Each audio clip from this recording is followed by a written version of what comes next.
Voilà. Super, je me tourne de quel côté? OK. Pour que je regarde tous et toutes, je regarde mon heure pour ne pas parler trop longtemps. Où est-ce qu'elle est, Pascal Archambault? Ah, OK, bonjour Pascal. Et bonjour à vous tous et toutes. Il y en a que je connais depuis quelque temps. Il y en a que j'ai rencontrés à la dernière retraite pour les femmes. Et ceux que je ne connais pas, bien, ça me fait plaisir de vous rencontrer ce matin.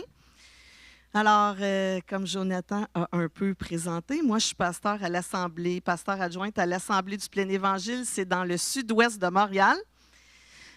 C'est une église multiculturelle. Alors, il y a des gens de la Côte d'Ivoire, du Togo, du Tchad. Il y a des gens qui viennent du Maroc, de l'Algérie, etc. C'est multiculturel. Il y a des gens, il reste peu de gens qui ont la peau blanche. Alors, Montréal, c'est très multiculturel. On est tous québécois, mais avec des visages différents, un peu comme ici. Je vois qu'il y a des gens de différents endroits. J'aime beaucoup les gens. Je crois aussi que ça nous ouvre des horizons parce que dans le royaume, il va y avoir toutes sortes de cultures et de nations dans le royaume de Dieu. C'est vraiment le cœur de Dieu. Alors, ce matin, sans plus tarder, on va aller dans un message qui s'appelle justement « À la recherche du royaume de Dieu ». Est-ce que vous avez déjà pensé au royaume de Dieu? Combien de fois par semaine vous pensez au royaume de Dieu? C'est 10, mettez 10 sur vos mains. Là. 5, 4, 3, 2, 1, 0. Vous pensez jamais à ça, peut-être le dimanche quand vous venez à l'église. Alors, ce matin, je vais vous faire penser au royaume. On va rechercher le royaume. Et il y a un verset, on peut le mettre déjà à l'écran, qu'on connaît assez bien. Matthieu 6, 33, dans la version second 21, qui dit « Recherchez d'abord le royaume et la justice de Dieu, et tout cela vous sera donné en plus. » Alors, il est question ici de rechercher le royaume. Rechercher le royaume, c'est comme être engagé dans une chasse au trésor. Est-ce que vous avez déjà fait une chasse au trésor? Oui, il n'y a pas un grand enthousiasme. Oui, oui, oui, oui. Alors, moi, j'aime les chasses au trésor et j'ai travaillé de nombreuses années avec les enfants. Quand je dis chasse au trésor, il y a un enthousiasme plus délirant que ça. Wouhou! Il va y avoir des cadeaux, il va y avoir des surprises, il va y avoir quelque chose à trouver. Une chasse au trésor, c'est un jeu où les participants suivent des indices pour trouver un trésor caché. Les indices, ça peut être des énigmes, des messages codés, des cartes au trésor.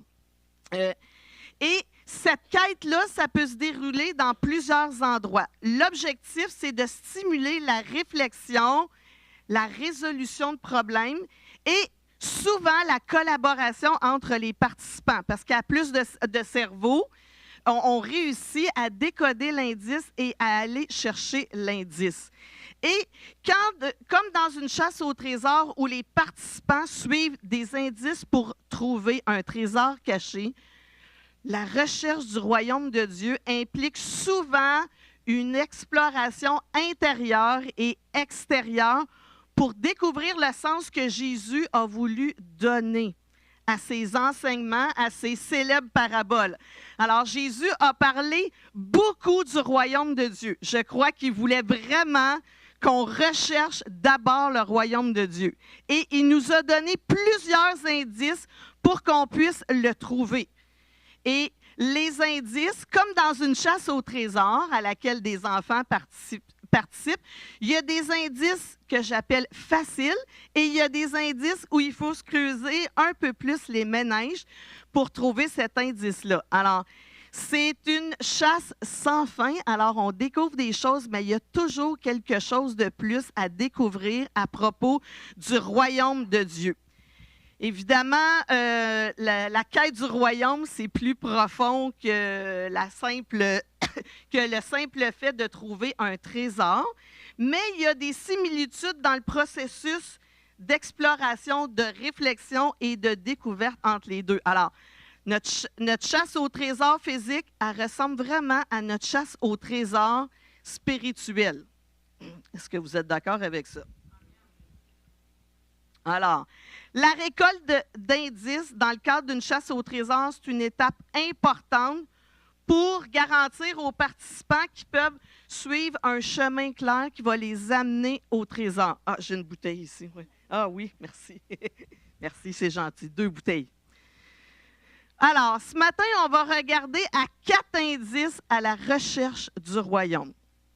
Vous, si je vous posais la question, quel est le premier indice que vous donneriez à quelqu'un qui cherche le royaume?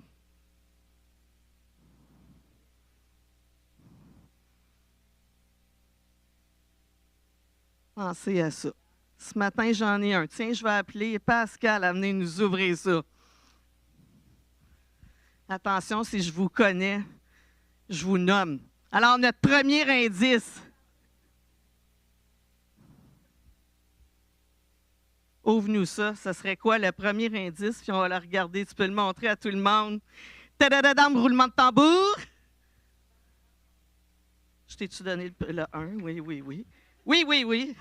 Oui, parce que si on ne donne pas les indices en ordre dans une chasse au trésor, c'est normal. Proche. Proche. Alors, la chasse commence. On est excité. Merci, Pascal. Oui, tu peux le mettre là. OK. Alors, le premier indice, c'est un indice facile, un indice à portée de main.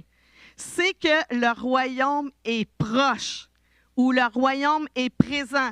Et quand on est dans des chasses au trésor, souvent avec les enfants, on va dire, quand ils s'approchent d'un indice, on va dire, t'es chaud, t'es froid. Si on s'approche, là, les enfants sont excités. Oh, ils vont trouver un indice. Alors, la Bible nous dit que le royaume de Dieu est proche, ou est présent, ou est à portée de main. Et dans Matthieu 3, 1 et 2, on peut lire à l'écran, en ce temps-là, parut Jean-Baptiste. Il se mit à prêcher dans le désert de Judée. Il disait, « Changez, car le royaume des cieux est proche. » Le royaume des cieux est là. Proche, ça veut dire qu'on peut tendre la main et le royaume de Dieu est là.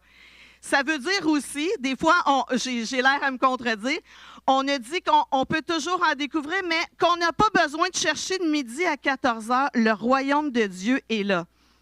Dans Matthieu 10 aussi, 5, ça dit, « Ce sont ces 12 hommes que Jésus envoya après leur avoir fait les recommandations suivantes.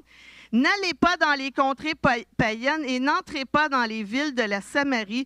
Rendez-vous plutôt auprès des brebis perdues du peuple d'Israël. » Verset 7. « Partout où vous passez, annoncez que le royaume de Dieu est tout proche. Guérissez les malades, ressuscitez les morts, rendez purs les lépreux, expulsez les démons. Vous avez reçu gratuitement, donné gratuitement. » Alors, le royaume de Dieu est proche. Et avec le verset 8, je crois que quand on sait que le royaume de Dieu est proche, il y a des guérisons, il y a des morts qui ressuscitent, il y a des purifications, et les gens sont touchés, les gens sont transformés. Matthieu 4, 12 à 17. 12, je lis le 12 et ensuite je vais au 17. « Quand Jésus apprit que Jean avait été emprisonné, il regagna la Galilée. » 17. « À partir de ce moment, Jésus commença à prêcher en public en disant, le même verset qu'on a lu au début, « Changez, car le royaume de Dieu est proche. » Est-ce que vous êtes convaincus que le royaume de Dieu est proche? Matthieu 12, 28, 26 à 28, mais je vais lire 28. « Mais si c'est par l'Esprit de Dieu que je chasse les démons, alors de toute évidence, le royaume de Dieu est venu jusqu'à vous. » Alors, Jésus est en train de dire que le royaume de Dieu est proche et sa manifestation est évidente. Elle est évidente parce que ça transforme la vie des gens. Ça restaure les gens, ça guérit. Alors, à Jean-Baptiste qui demande, est-ce qu'on doit en attendre un autre? Jésus dit, les aveugles voient, les sourds entendent, les malades sont guéris. Alors, c'est une belle preuve que le royaume de Dieu est proche. qu'est-ce que ça change dans nos vies que le royaume de Dieu est proche? Qu'est-ce qu'on peut tirer de cet indice-là? J'ai appelé ça le plus. Le plus, c'est qu'on peut faire cette prière, que ton règne vienne. Est-ce que vous connaissez cette prière-là? Je pense que tout le monde la connaît. C'est ben oui, notre réponse. Alors, voici donc comment vous devez prier. Notre Père qui es aux cieux, que ton nom soit sanctifié, que ton règne vienne, que ta volonté soit faite sur la terre comme au ciel. La volonté de Dieu, c'est qu'on soit guéri, qu'on soit transformé, qu'on soit touché. Et c'est possible parce que son royaume est proche, est à portée de main. Son royaume est présent, bien que pas tout à fait complété, mais son royaume est présent. Alors, le premier indice qu'on peut donner à quelqu'un, c'est que le royaume de Dieu est proche. Le deuxième indice. Qui veut regarder le deuxième indice? Chana? C'est ça, je vous ai dit. Si je connais votre nom, vous devez m'aider. Deuxième indice. Oui. Bon, ça. Petit. Qu'est-ce qu'on veut dire par là? Est-ce que vous croyez que le royaume de Dieu est petit? Qu'est-ce que ça veut dire? Je lis dans Luc 17. On va voir qu'est-ce que mon mot « petit » veut dire. Le royaume, dit-il, ne vient pas de manière à frapper les regards. On ne dira point « il est ici » ou « il est là », car voici, le royaume de Dieu est au milieu de vous. Luc 18, 16 et 17. Alors, ce matin, on a fait une présentation d'enfants et la Bible dit « Laissez venir à moi les petits-enfants et ne les empêchez pas, car le royaume de Dieu est pour ceux qui leur ressemblent. Je vous le dis en vérité, quiconque ne recevra pas le royaume de Dieu comme un petit enfant n'y entrera pas. » Jésus insiste surtout sur les dispositions de notre cœur. Alors, il faut être comme les enfants, petits, voulant dire être comme les enfants. Et ça ne veut pas dire qu'on est immature, c'est pas ça que petit veut dire. Ça veut dire que comme les enfants, on est dépendant de notre Père céleste. Comme le petit enfant qu'on a consacré ce matin, Isaac, il est complètement dépendant. Si ses parents ne s'occupent pas de lui, ça ira pas bien dans sa vie. Alors, le royaume de Dieu, c'est petit dans le sens que ça ne vient pas avec fanfare et trompette. Jésus dit qu'il faut être comme les petits-enfants pour le recevoir. Et on reçoit avec simplicité, avec confiance, avec les mêmes dispositions qu'un enfant reçoit et croit son parent. Et au fur et à mesure qu'il va grandir, Isaac va croire ce que ses parents vont lui dire, va être en émoi devant ses parents. Alors, le royaume de Dieu, c'est la même chose. Ça commence avec les dispositions d'un cœur d'enfant, comme les enfants. On connaît les expressions petit à petit, l'oiseau fait son nid. Alors, le royaume de Dieu est plus humble, plus simple qu'on pense. Comme je viens de le dire, il n'arrive pas avec des fanfares, avec des trompettes. C'est quelque chose de très simple en apparence. Et je ne sais pas si vous vous souvenez des disciples. Dans Luc 24, 13 à 35, on ne lira pas tout le texte ce matin, les disciples d'Emmaüs. Nous espérions que les disciples d'Emmaüs étaient probablement déçus et peut-être désorientés après la crucifixion de Jésus, car ils avaient espéré qu'il était le Messie qui libérait Israël. Jésus est à côté d'eux, Jésus est proche, le royaume de Dieu est proche, est à portée de main, et ils ne reconnaissent pas Jésus.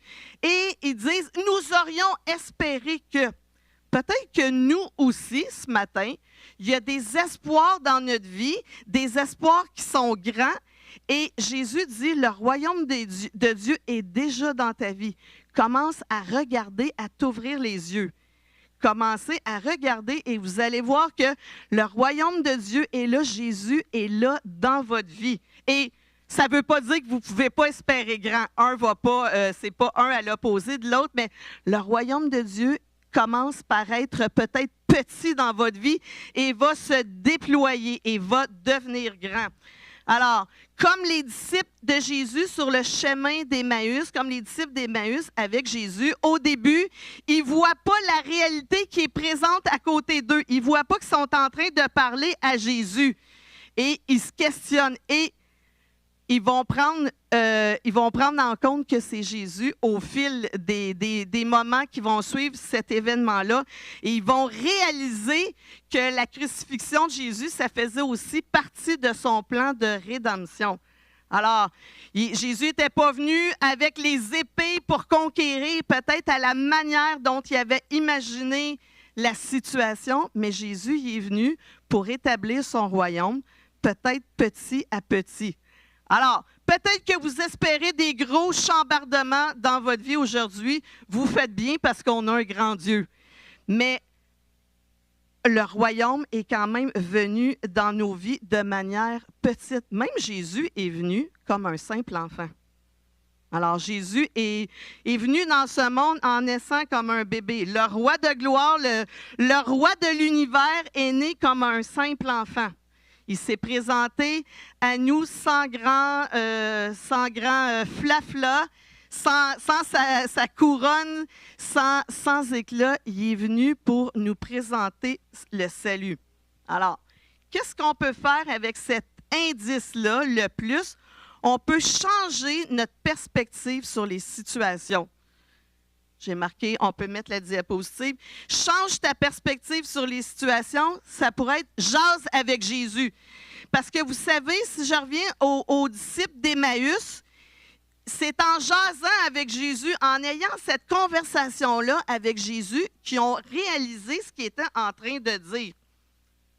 Jésus, c'est un peu comme disait, coudonc, vous êtes les seuls dans cette société-ci qui n'êtes pas au courant de ce qui vient d'arriver, hein? Les événements qui viennent d'arriver. Et en jasant avec Jésus qui est toujours prêt à nous écouter, à nous questionner aussi, à nous donner des indices pour voir notre situation de manière différente. C'est souvent ça qui arrive quand on se tient avec Jésus. La situation, souvent la situation ne va pas changer, mais c'est notre perspective sur la situation qui change, qui nous donne une autre vision du monde parce que Jésus est avec nous. Alors, ça arrive aussi que dans les chasses au trésor, on se méprend sur l'indice. On pense que le prochain indice est à un endroit donné, mais ce n'est pas le cas. Moi, j'ai déjà fait une chasse au trésor avec les enfants. Et c'était dans un endroit connu et c'était des photos agrandies de l'endroit où ils devaient aller chercher l'indice. Alors, c'est-à-dire qu'ils devaient reconnaître la photo et c'était dans un lieu connu et se rendre à l'endroit. Certains y parvenaient, certains autres n'y parvenaient pas. Et je crois aussi qu'avec Dieu, dans le royaume des cieux, des fois, ça arrive. Il nous donne un indice, mais on se méprend, on ne va pas au bon endroit dans un premier temps. On doit rebrousser chemin. On doit venir chercher un autre indice ou on doit demander à ses collaborateurs de l'aide pour trouver l'indice. Et je crois aussi que Dieu veut qu'on travaille en collaboration les uns avec les autres. C'est pour ça qu'on est toute une communauté. Parce qu'on a tous et toutes des parties de révélation de Dieu. Il n'y a pas une seule personne qui a toute la révélation. Si vous croyez ce matin que vous aviez toute la révélation, je suis désolée, vous n'avez pas toute la révélation.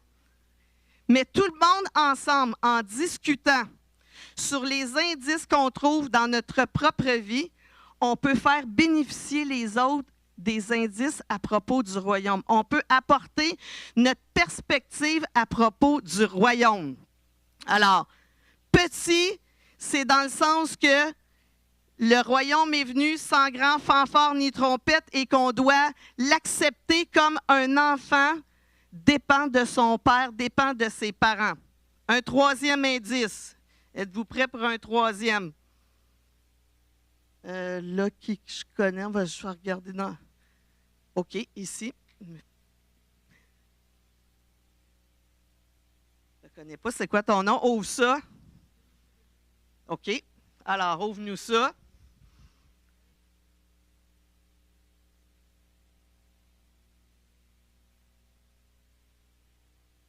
Tu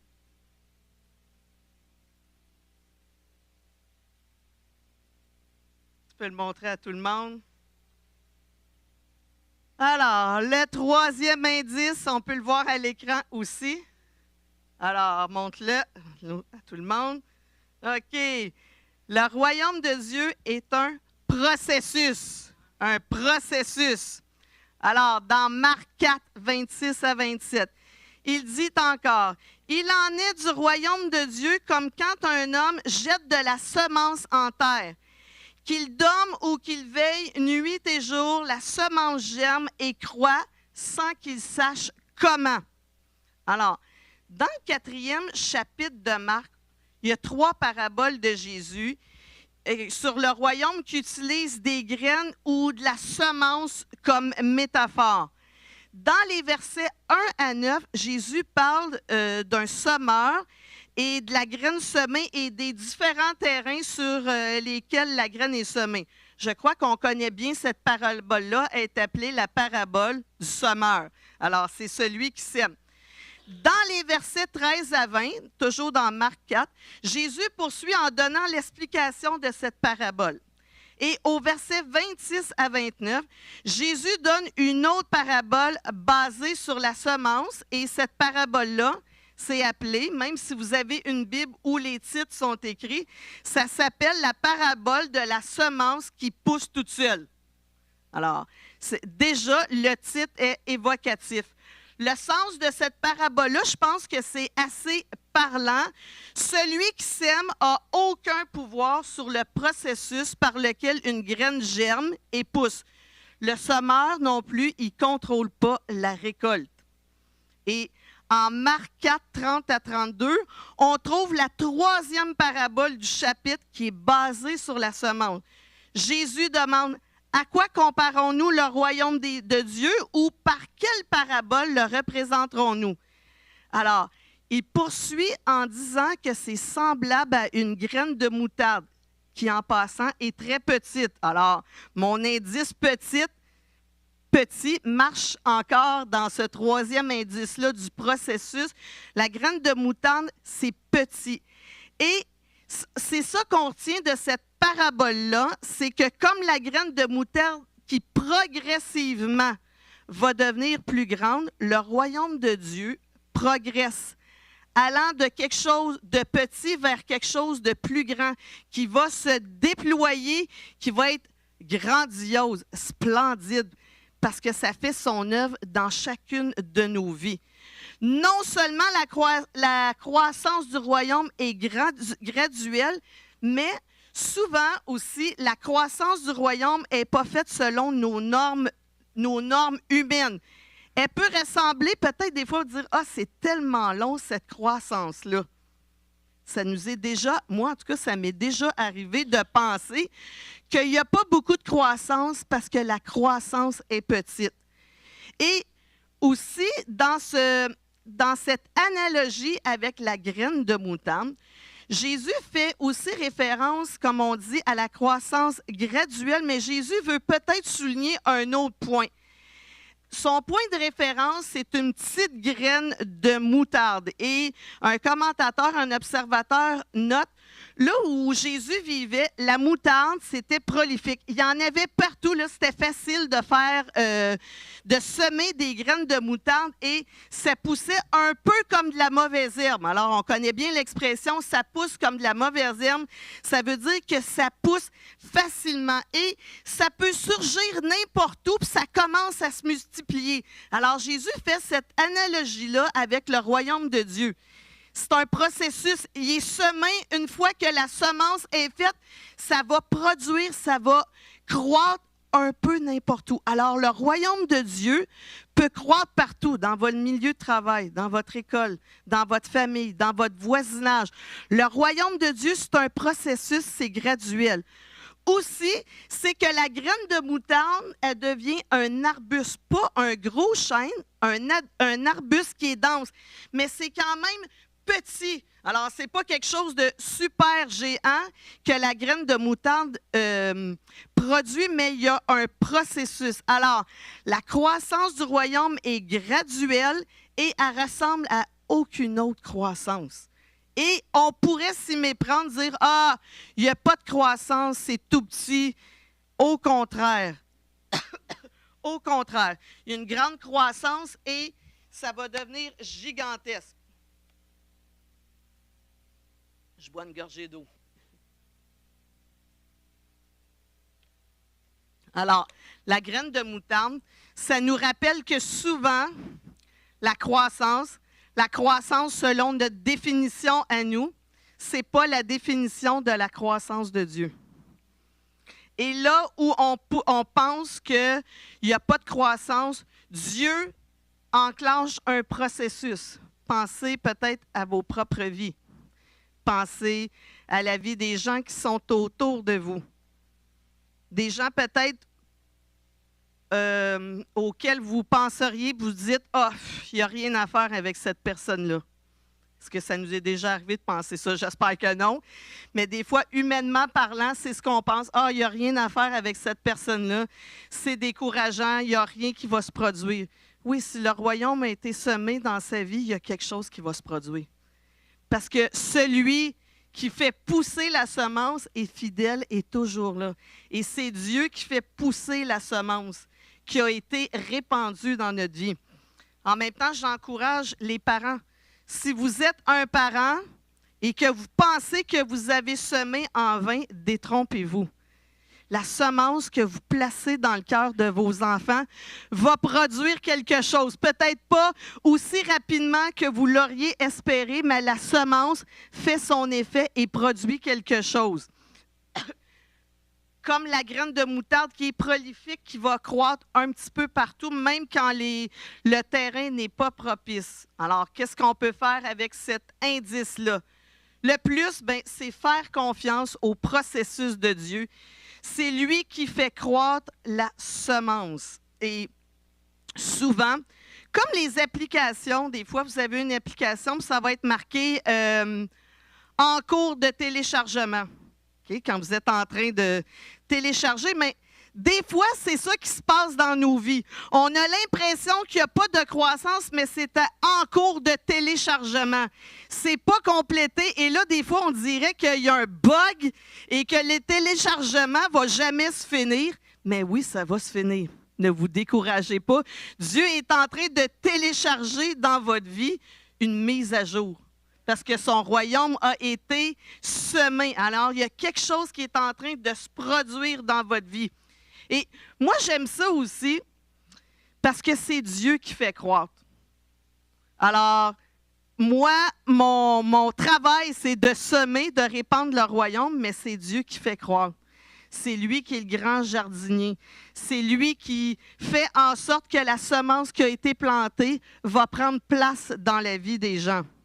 4e indice. Alors, mon premier indice sur lequel j'ai misé ce matin, proche. Le 2e, petit. Le 3e, que c'est un processus. Le 4e, qui vient chercher ça? Karine. T'es trop belle avec ton ensemble jaune.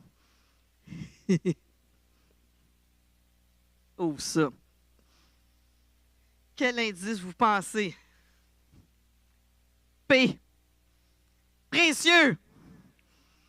Précieux.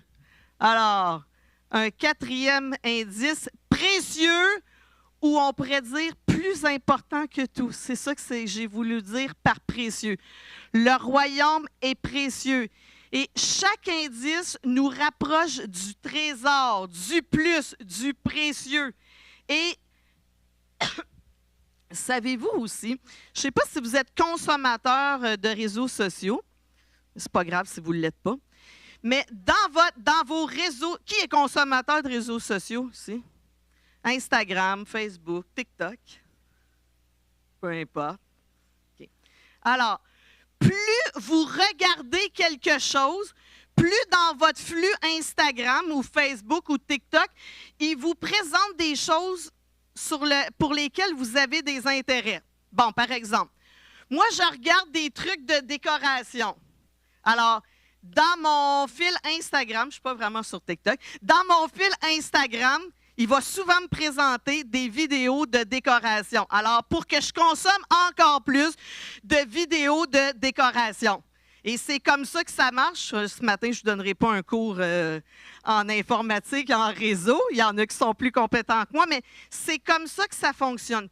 Plus on s'intéresse à quelque chose, plus ça vient dans notre flux de nouvelles. Avec le royaume de Dieu, c'est la même chose.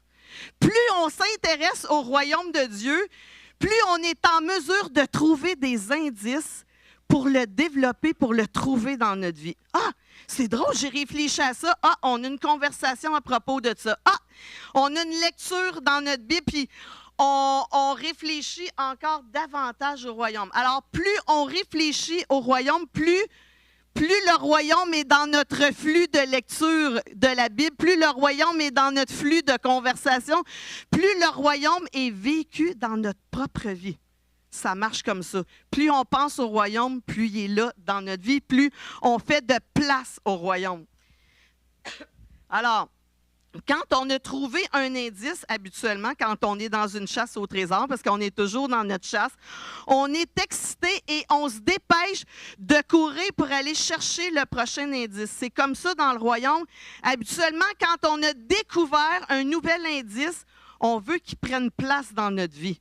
Et contrairement à une chasse au trésor, habituellement, si on joue une équipe contre une autre, habituellement, on ne révèle pas à l'autre équipe là où se trouve l'indice parce qu'on va arriver plus rapidement au trésor, plus rapidement que l'autre équipe. Mais dans le royaume de Dieu, c'est qu'on peut partager nos indices.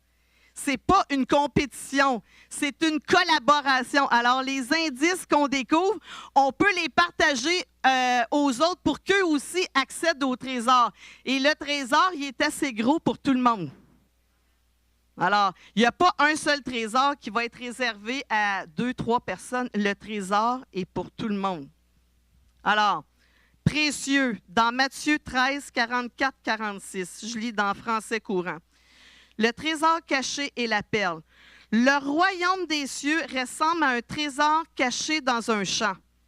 Un homme découvre ce trésor et le cache de nouveau. Il est si heureux qu'il va vendre tout ce qu'il possède et revient acheter ce champ. Le royaume des cieux ressemble encore à un marchand qui cherche de belles perles. Quand il en a trouvé une de grande valeur, il va vendre tout ce qu'il possède et achète cette perle. Alors, c'est tellement précieux qu'il est en train de réorganiser sa vie, son argent, pour obtenir ce trésor-là. Et on peut voir aussi, on lit une histoire du jeune homme riche, on peut l'appeler l'histoire du jeune homme riche, où justement, il y a une tristesse, parce que le jeune homme riche qui parle avec Jésus, qui apparaît dans plusieurs des évangiles, dans ce récit-là, c'est un homme riche qui s'approche de Jésus, puis il lui demande qu'est-ce qu'il doit faire pour hériter la vie éternelle.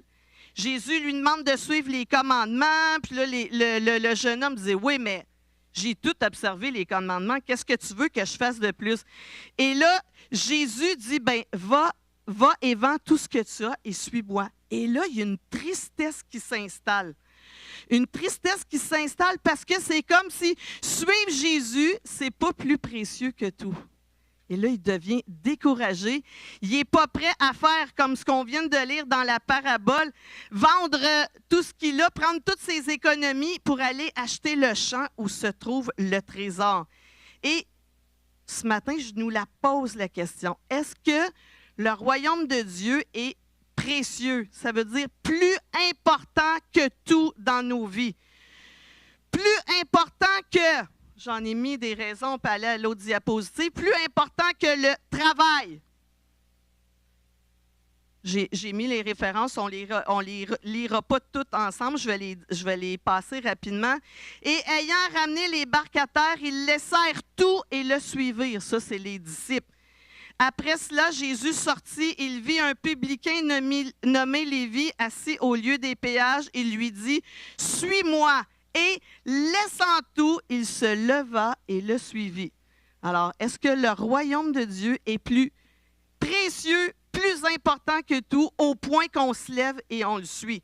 Et quand que le travail ou que l'argent, c'est peut-être pas l'argent auquel vous devez... c'est peut-être pas l'argent que vous devez investir, c'est peut-être une partie de votre vie, c'est peut-être votre temps, c'est peut-être une réorganisation de votre travail aussi, de votre temps familial. Il y a toutes sortes de choses qui, parfois, je cherchais les mots, je cherche le bon mot, qui parfois priment sur le royaume de Dieu. Alors, est-ce que le royaume de Dieu est plus important que le travail? Est-ce que le royaume de Dieu est plus important que les possessions matérielles? Alors, il leur dit cette parabole. Les terres d'un homme riche avaient beaucoup rapporté.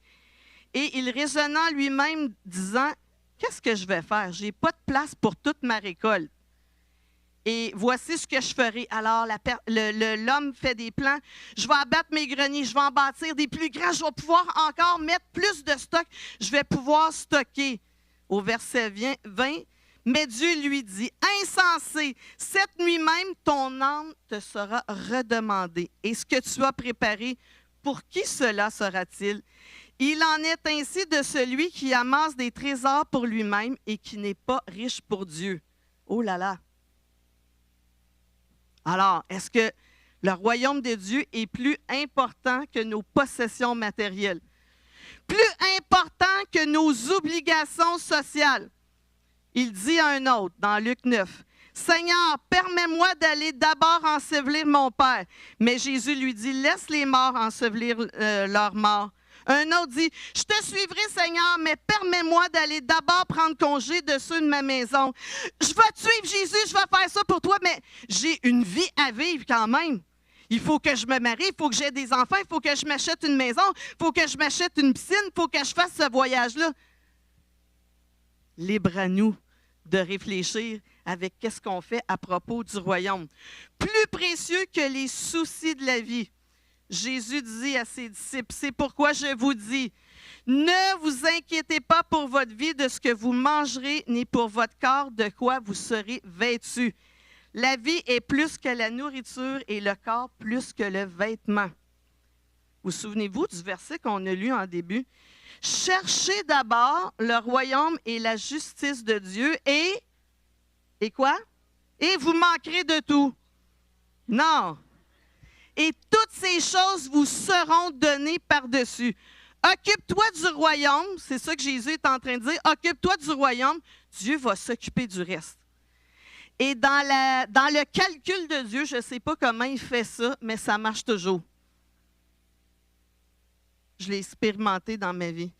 Des fois, j'ai déjà dit à Dieu, « Hey, là, tu ne vas pas me demander ça en plus. » J'ai l'impression que j'y ai déjà tout donné de ma vie, de mon temps, de mon argent, de plein de choses. Là, j'ai l'impression que je suis bien hot.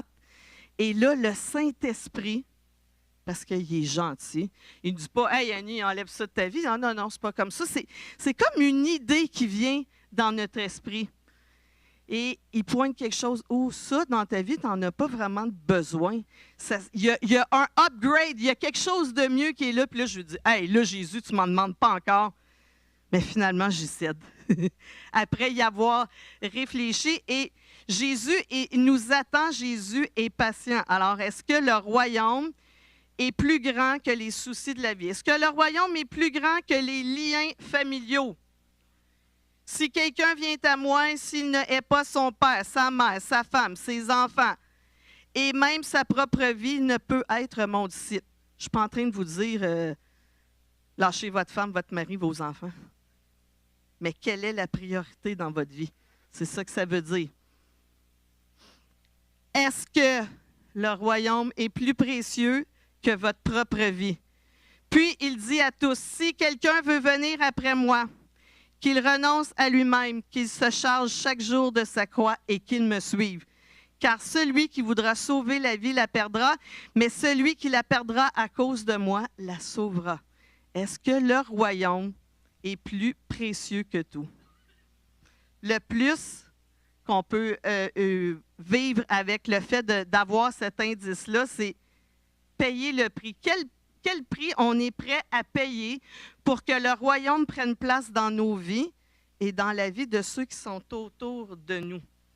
Et je vais vers ma conclusion.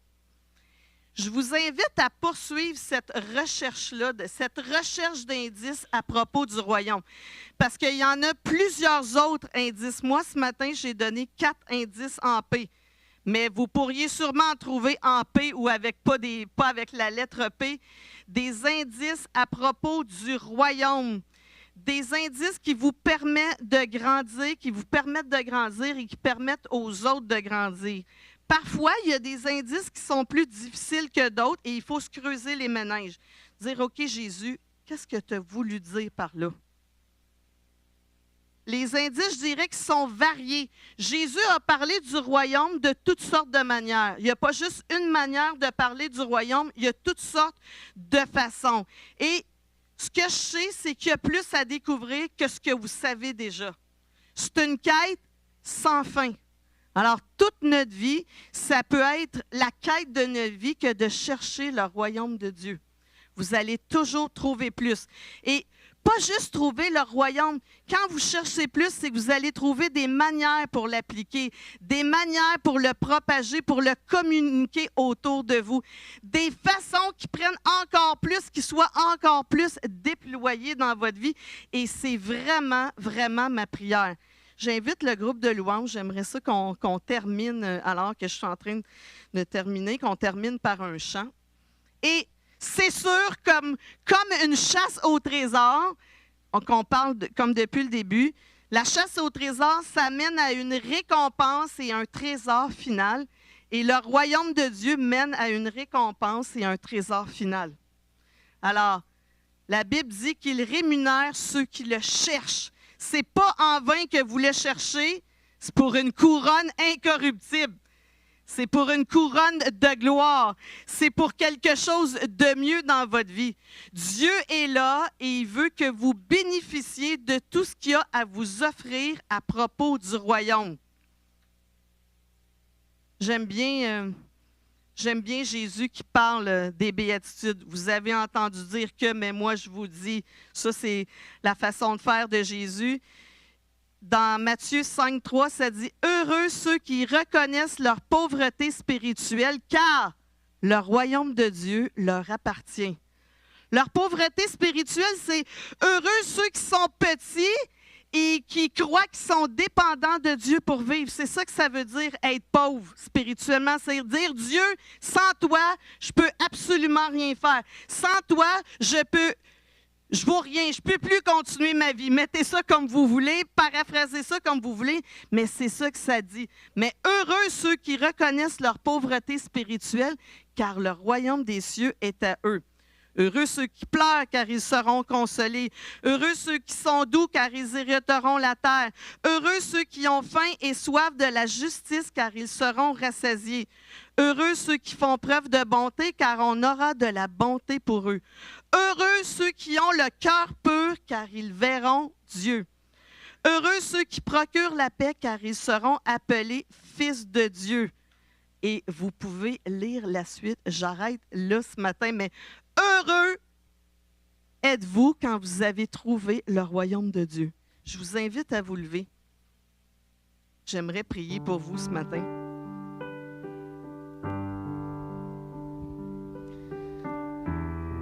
J'aimerais prier pour vous qui avez déjà trouvé du moins une partie du royaume, que votre soif de poursuivre cette quête du royaume puisse être amplifiée dans votre vie. Et pour vous qui l'avez trouvé, pour que vous puissiez donner le goût aux autres de trouver ce royaume, ce trésor caché. Et à vous qui n'avez peut-être pas goûté à ce royaume ce matin, je vous invite à commencer à dire, OK, Jésus, je ne connais pas ton royaume, mais tu as dit que c'est ta proche, je tends la main. Je m'ouvre à toi, Jésus, ce matin. Je te fais une place dans ma vie. Je ne te connais pas vraiment, mais je te fais une place dans ma vie. Je te mets au défi. Je te laisse me défier. Je suis prête à trouver des indices sur ma route cette semaine pour apprendre à te connaître. Alors, ça peut être ça, la prière. Seigneur Jésus, merci parce que tu es venu nous révéler le royaume et ton royaume, c'est paix, vie, amour, guérison, délivrance, encouragement, réconciliation. Ton royaume, c'est tout ça et encore plus. Merci parce que tu es venu nous révéler ce royaume et merci parce que tu nous as laissé des indices par ta parole pour qu'on puisse découvrir de plus en plus ce royaume. Je te prie que ton royaume prenne place dans nos vies, que ton royaume soit tangible dans notre quotidien, que nous soyons des porteurs de ton royaume partout où nous nous trouvons, que nous puissions être la lumière qui brille, que nous puissions être le sel de la terre. Merci parce que tu nous fais de nous des grands porteurs de ton royaume. Et je te prie, Jésus, aussi pour ceux qui ne te connaissent pas encore, qui ne connaissent pas les joies de ton royaume, puisses-tu ouvrir leurs yeux alors que peut-être ce matin où ils t'ont ouvert leur cœur, ils tendent les mains vers toi. Je sais que tu ne les décevras pas. Tu es toujours au rendez-vous. Merci pour chacun de nous, que ton royaume prenne place dans nos vies ce matin. C'est dans ton nom que je prie, Jésus. Amen. Étant donné, on va faire un chant, le chant que le groupe de louanges veut. Est-ce qu'il me reste 5 minutes? Je vois Jonathan, OK. Moi, je crois vraiment que le royaume est tangible par des guérisons, des miracles, des transformations dans leur vie, dans la vie des gens. Si vous avez besoin de prière ce matin, avancez-vous. On ne fera pas une grande prière pour chacun de vous. Il y a peut-être des gens attitrés à la prière, OK? Il y a des gens attitrés à la prière. Avancez-vous, dites votre besoin à quelqu'un. Et je sais que le royaume de Dieu descend sur vous, est proche et veut transformer votre vie. Alors, gênez-vous pas, je vais prier aussi pour les gens qui ont besoin de cette prière-là. Que Dieu vous bénisse abondamment. Bonne poursuite sur le chemin du royaume. Que Dieu vous bénisse. Amen.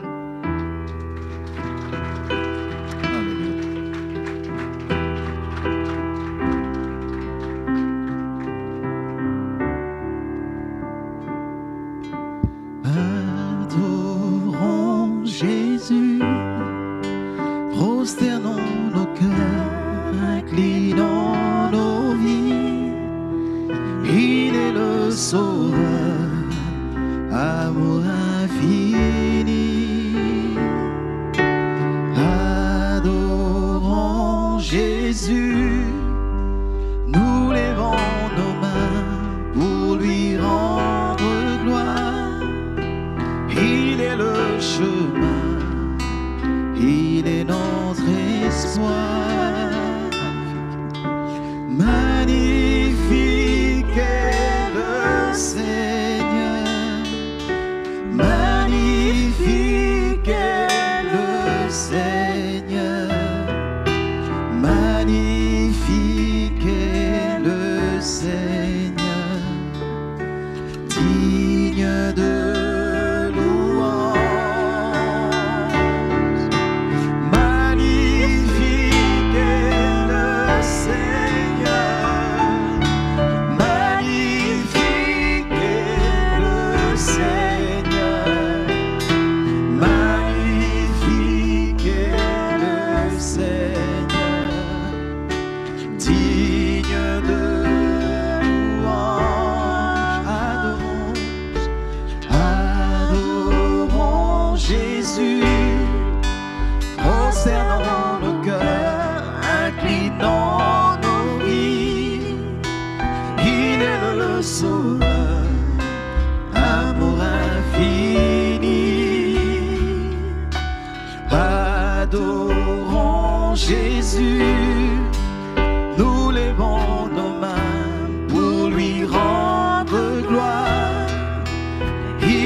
magnifique est le Seigneur, magnifique est le Seigneur, magnifique est le Seigneur, digne de louange.